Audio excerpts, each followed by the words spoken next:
Welcome. In this video, we are going to take a look at problem 32. It is from section 1.1 of College Algebra 2E by OpenStax.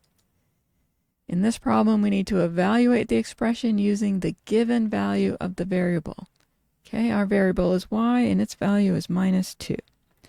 So let's substitute for the y. So we have 4y, so we'll have 4 times -2. Then in parentheses, we have 7 minus 2, and 7 minus 2 is 5. We need to square that, and then we need to add 200.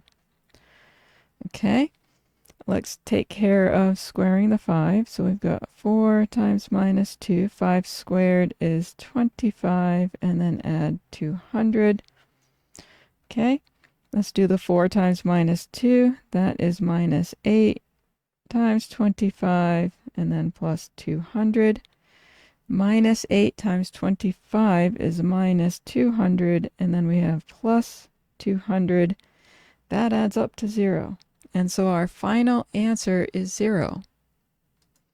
I hope you found that helpful. Let me know in the comments section if you have any questions.